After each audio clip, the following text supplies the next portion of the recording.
आज माझे बरेच गैरसमज दूर झाले की जे आपण ऑर्गॅनिक जे म्हणतो ना ते बाजारात किती खरे आणि किती खोटे आहेत किंवा ते कसे वापरायचे त्याचे म्हणजे अज्ञान बरंचसं दूर झालं. बरीचशी माहिती मिळाली. बऱ्याचशा चुकीच्या गोष्टी आपण ज्या काय करत होतो त्याबद्दल थोडंसं नॉलेज मिळालं.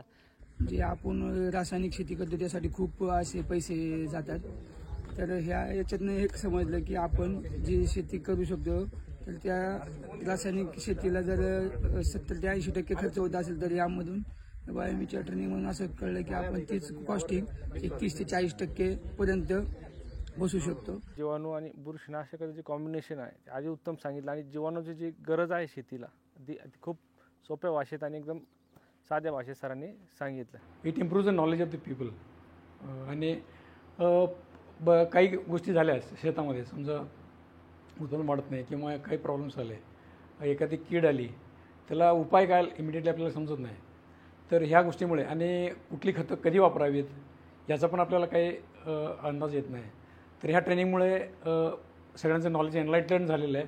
जी जैविक निविष्ठा कोणत्या कधी वापराव्या त्याबद्दल माहिती झाली.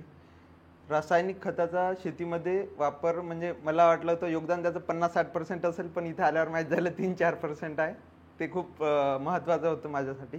आणि आपण फक्त रासायनिकवरच भर देतो, जैविक निविष्ठांवर आता काहीच आपल्याला माहितीही नाही आणि आपण भरही देत नाही. पण जी आपल्या ज्या काही प्रॅक्टिसेस चुकतं आहे शेतीमध्ये तर ते कुठंतरी सुधारण्याचं काम आपलं जे ते बायोमीमार्फत आपल्याला आज इथं अनुभवायला मिळालं. बॅक्टेरियाचा यूज जसा तुमचा जास्त होईल तसं तुमचं पीक चांगल्या प्रकारे बहरेल व जास्त खर्च जो होतो वायफळ तो कमी होऊ शकतो.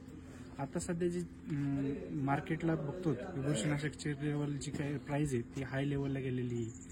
त्या प्रमाणात बॅक्टेरियाची किमती कमी आहे, त्यामुळे तुम्हाला भरपूर बॅक्टेरियातून चांगल्या प्रकारे जमिनीला पोषक तत्वही मिळू शकतात आणि खर्चही कमी होऊ शकतो आणि उत्पन्नात भरमसाठ वाढ होऊ शकते. आणि त्या Q&A सेशनमध्ये ते इतके शेतकऱ्यांनी प्रश्न विचारले, त्या सगळ्या प्रश्नांमध्ये मलाही जेवढे प्रश्न होते त्या प्रश्नांचं माझं इथे सगळं निरसन झालेलं आहे.